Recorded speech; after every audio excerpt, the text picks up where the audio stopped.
अस्सलामु अलैकुम वरहमतुल्लाहि वबरकातुहू। आजकल ये बातें बहुत सुनने में आ रही हैं कि लड़की की शादी हुई और शादी के 6 महीने बाद तलाक़ हो गई, शादी के 1 साल बाद तलाक़ हो गई, शादी के 2 साल बाद तलाक़ हो गई। एक वो ज़माना था कि जब शादी होती थी तो उसके बाद मौत ही उन दोनों को जुदा कर सकती थी, इसके अलावा दूसरी कोई चीज़ नहीं थी। और ये आप अपने बड़े बूढ़ों में देखते चले आ रहे हैं।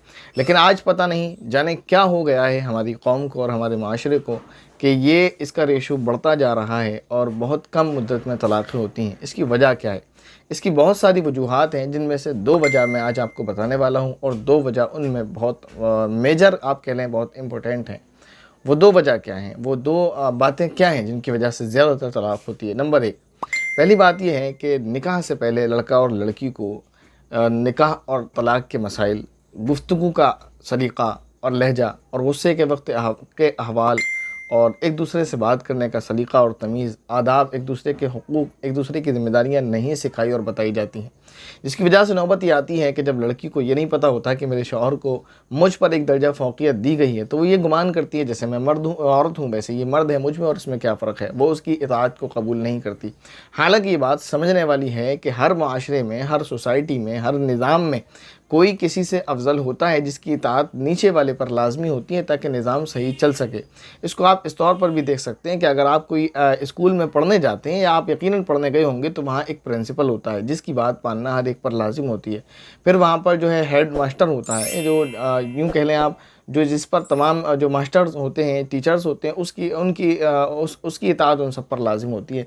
तो एक निज़ाम होता है। इसी तरह आप कोई एनजीओ चलाते हैं या किसी एनजीओ के बारे में आप जानते हैं, तो एक अध्यक्ष होता है, सदर होता है, जिसकी बात उससे नीचे वालों पर, उसके मातहत पर लाज़िम होती है। ख़ानदानी निज़ाम में आप अगर देखें तो वालिद का जो है घर का सरबराह होता है, बड़ा होता है, उसकी इताअत जो है छोटों पर, उसके घर के लोगों पर, बच्चों पर लाज़िम होती है। तो हर निज़ाम में एक बड़ा होता है जिसकी इताअत लाज़िम होती है। अगर कोई निज़ाम में बड़ा ना हो और उसकी इताअत कबूल न की जाए तो वो माशरा और वो निज़ाम दरहम बरहम हो जाए। जैसे हर मुल्क के अंदर होता है कि एक मुल्क के अंदर एक प्रेसिडेंट होता है, एक सदर होता है और फिर उसके नीचे कोई और होता है, उसके नीचे कोई और होता है। तो हर एक एक दूसरे से ऊपर और हर एक दूसरे से नीचे होता है। ये वजह क्या है? इसी तरह पुलिस डिपार्टमेंट में देख लें आप, हर जगह, हर माशरे में देख लें, जहाँ निज़ाम चल रहा है ठीक तरीके से, वहाँ कोई किसी से अफजल ज़रूर होता है। अगर ऐसा ना हो, हर एक अपने आप का मालिक हो और कोई किसी की बात कबूल न करे, तो फिर माशरा और निज़ाम नहीं चल सकता। ये मगरिब ने अजीब धोखा दे रखा है हमारी मुस्लिम बच्चियों को कि मर्द और औरत सब बराबर हैं और किसी को कोई फ़ौक़ियत नहीं है, लिहाजा वो अपने शौहर की कोई बात कबूल नहीं करती है। ऐसा नहीं है। यकीनन ये बात है कि मर्द और औरत बराबर हैं, वो इस हैसियत से कि मैं एक मर्द हूँ और कोई एक औरत है, तो हो सकता है वो औरत मर्तबे में मुझसे अफजल और आला हो, मुझसे बरतर हो, बढ़कर हो, उसका मर्तबा और मकाम मुझसे ज़्यादा हो, इसमें कोई दो राय नहीं है। मगरिब तो बराबरी की बात करता है। मैं तो ये कहता हूँ कि इस्लाम ये कहता है कि कुरान करीम में अल्लाह रब्बुल इज़्ज़त का साफ़ इरशाद है कि अल्लाह ताला ने फरमाया, किसी मर्द किसी औरत को किसी पर कोई फ़ौक़ियत नहीं है। तुम में से जो कोई नेक अमल करके आएगा, उसका जो अल्लाह ताला के यहाँ मर्तबा है वो ज़्यादा है। अगर कोई औरत किसी मर्द से मर्तबे में बड़ी हुई है, और इस तरह की बहुत सारी औरतें हैं जो गुजर गई हैं और बहुत सारी मौजूद है इस ज़माने में, जो अपने ज़माने के मर्दों से और बल्कि बाद वाले आने वाले मर्दों से और पिछले वाले गुजरे हुए मर्दों से अफजल हैं। जैसे हज़रत मरियम है, हज़रत ईसा अलैहिस्सलाम की वालिदा, इसी तरह उम्मुल मोमिनीन है, इसी तरह सहाबियात है। और इस तरह आज के ज़माने में कोई भी औरत हो सकती है जो परहेज़गार हो, दीनदार हो, अल्लाह ताला की और अल्लाह के रसूल की इताअत करने वाली हो, गुनाहों से परहेज़ करती हो, तो आज के जो है बहुत सारे मर्दों से वो अफजल हो सकती है। तो यहाँ बात जिन्स की नहीं हो रही है। मगरिब ने एक धोखा दिया है कि मर्द और औरत बराबर हैं, लिहाजा हर जगह बराबर है। अगर ज़ाब्ता यही है जिसको कबूल कर लिया गया है कि मर्द औरत हर जगह बराबर होते हैं, तो फिर किसी भी डिपार्टमेंट में किसी भी जूनियर लेडी को अपने सीनियर मर्द की इताअत करने की हरगिज़ ज़रूरत नहीं है, क्योंकि मर्द और औरत बराबर होते हैं। वहाँ आप कहेंगे कि मर्द औरत यकीनन बराबर होते हैं, लेकिन इस डिपार्टमेंट में इसका ओहदा ऊपर है, ये इसकी जूनियर है, ये इसका सीनियर है, इसकी वजह से इसकी इताअत लाजिम है। इसी तरह कोई अजनबी मर्द, कोई अजनबी औरत, तो इनमें कोई जो भी जैसे एक ये औरत है, ये मर्द है, दोनों अजनबी हैं, तो इस मर्द की इस औरत पर कोई फजीलत नहीं है। मुमकिन है अपने अमाल की बिना पर यह औरत इससे भी अफजल हो। लेकिन जब ये एक रिश्ते में बंधे हैं, एक निज़ाम के तहत आए हैं, एक डिपार्टमेंट में आए हैं जिसको निकाह कहते हैं, जिसको अक़्द कहते हैं, ये जो एक डिपार्टमेंट है, ये जो एक निज़ाम है जिससे ख़ानदानी निज़ाम शुरू होगा, तो इसमें यहाँ पर इस मर्द का मकाम बड़ा हुआ है। जैसे कोई औरत है, वो अपने घर की बड़ी हो सकती है, मालदार भी हो सकती है, हर चीज़ में और अपने रुतबे में, मकाम व मर्तबे में बड़ी हो सकती है। इसकी एक मिसाल इस तरह ले लें, अगर कोई औरत वो सांसद है, एमपी है, तो उसका एक मकाम, एक मर्तबा है और उसकी बहुत सारे लोगों में फ़जीलत उसकी है। लेकिन अगर वो कहीं प्राइवेट कंपनी में जॉब करने में लग जाए, तो उस कंपनी में, चाहे वो छोटी से छोटी कंपनी क्यों ना हो, उस कंपनी का जो ऑनर होगा उसके सामने उस एमपी की उस कंपनी में कोई हैसियत नहीं होगी। उम्मीद है इतनी सारी बातों के साथ ये बात आपको समझ आ गई होगी कि जो मगरिब में प्रोपेगेंडा चलाया है कि मर्द और औरत बराबर होते हैं, इसकी हैसियत क्या है।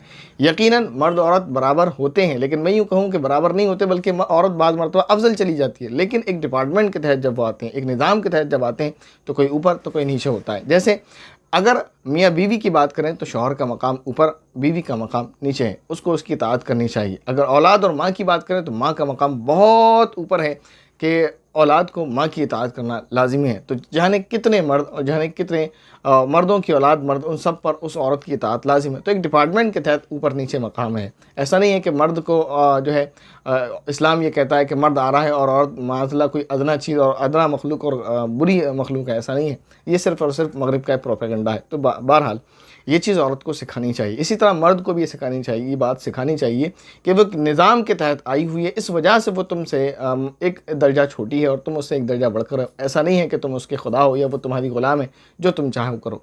तो ये चीज़ें मर्द औरत दोनों को सिखाने की हैं, जिसकी वजह से हमारा माशरा और तबाह और बर्बाद होने से बच सकता है। लेकिन अगर यही चीज़ें हमने जो मगरिब से सीख ली हैं और उसका गलत असर हमने ले रखा है और उसी नहज पर हम चलेंगे, उसी तरीक़े पर हम चलेंगे, और अगर पहले से हमने नहीं सीखे होंगे मसाइल, ये आदाब और ये सलीक़ा और एक दूसरे के हुकूक़, एक दूसरे की ज़िम्मेदारियाँ, फिर नुकसान हमारा लाजमी है। इसके अलावा दूसरी चीज़ ये है सोशल मीडिया का बेजा इस्तेमाल और बेतहाशा इस्तेमाल। सोशल मीडिया का आजकल बेतहाशा और बेजा जो इस्तेमाल हो रहा है, जिसकी कोई इंतहा नहीं है। इसकी वजह से भी नौबत ये आती है, बाज़ मरतबा ये शिकायत मिलती है कि इसके जो है इसका दिन भर फेसबुक पर लगा रहना मुझे पसंद नहीं है, इसका इंस्टाग्राम चलाना मुझे पसंद नहीं है।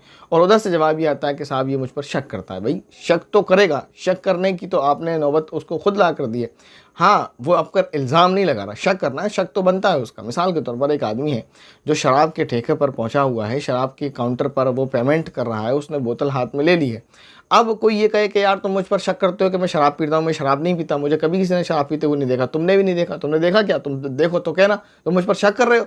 तो शक तो बनता है, इतने में तो आदमी शक तो करेगा ना। यकीन तो नहीं कर रहा है कि आप शराब पीते हैं, लेकिन उसने शक कर लिया कि आप शराब पीते हैं और शक बनता है उसका। अगर इसमें भी शक ना करे तो फिर किस में करे? क्यों आप गए? आप फेसबुक चला रहे हैं, फेसबुक पर आप बात कर रहे हैं, तो शक तो करेगा, शक तो बनता है उसका। आप क्यों ये नौबत ला रहे हैं? आप चाहे मर्द हो या औरत, अगर आप मर्द हैं तो बीवी का शक बनता है अगर आप फेसबुक पर, इंस्टाग्राम पर गैर महरम औरतों से बात कर रहे हैं। क्या रिश्ता है उनका और आपका, क्यों आप उनसे बात कर रहे हैं? अगर कोई ज़रूरी बात है बिज़नेस के ताल्लुक से तो बनता है। मिसाल के तौर पर कोई आप अपना बिज़नेस चलाते हैं, तो आपके कस्टमर हैं, आप उनको डील कर रहे हैं, वो मर्द हो या औरत कोई बात नहीं है। लेकिन अगर आपसे उनका कोई वास्ता, कोई राब्ता नहीं है, किसी भी तरह का कोई ताल्लुक़ नहीं है, फिर आप उनसे बिला वजह जो है गुफ्तगू कर रहे हैं, बिला वजह उनके साथ टाइम बर्बाद कर रहे हैं, तो मर्द हो या औरत, बीवी हो या शौहर, एक दूसरे पर शक तो बनता है। तो शक करने की नौबत आप क्यों ला कर दे रहे हैं? आपके घर में आपकी अहलिया हैं, आपके घर में आपके शौहर हैं, तो आप क्यों बाहर के गैर मर्दों से और गैर औरतों से बिला ज़रूरत गुफ्तगू कर रहे हैं? मैंने वजह बता दी, बहुत सारी वजूहात हो सकती हैं जिनके तहत बात की जा सकती है। जैसे अगर आप कोई कंपनी या आप कोई प्रोडक्ट सेल करते हैं, तो जिसकी वजह से आपको कस्टमर से बात करना पड़ती है, तो एक चीज़ अलग है। तो ये सारी चीज़ें हैं, दो वजह इंपॉर्टेंट आपको बताई। एक ये कि हमें एक दूसरे के हुकूक़ और ज़िम्मेदारियों का पता नहीं। दूसरा ये कि सोशल मीडिया का बेतहाशा बिला वजह फ़ुज़ूल इस्तेमाल किया जा रहा है, जिसकी वजह से ये नौबत आती है। वो मेजर पॉइंट हैं जो ज़्यादातर सामने आते हैं जब इस तरह के केसेस आते हैं कि साहब तलाक़ के लिए जो दो फरीक़ आए हुए होते हैं, फिर पता चलता है कि उनमें जो बहुत सारी वजूहात होती हैं, उनमें से दो वजह ये ज़्यादातर निकल कर आती हैं। और भी बहुत सारी वजूहात जो निकल कर आती हैं। तो ये जो दो वजह हैं, इस पर हमें बहुत काम करने की ज़रूरत है। घर के बड़ों को चाहिए कि अपने बच्चों और बच्चियों को यानी बेटी को शौहर के हुकूक़ और आदाब और उसकी ज़िम्मेदारियाँ, और इसी तरह बेटे को उस बीवी के हुकूक़ और आदाब और उसकी ज़िम्मेदारियाँ सिखाई जाएँ।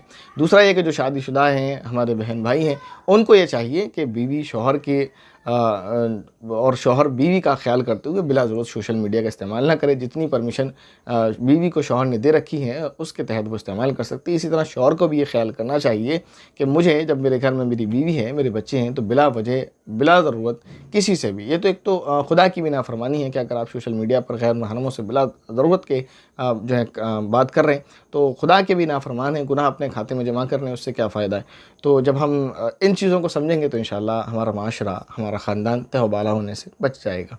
आमीन। अस्सलामु अलैकुम व रहमतुल्लाहि व बरकातुहू।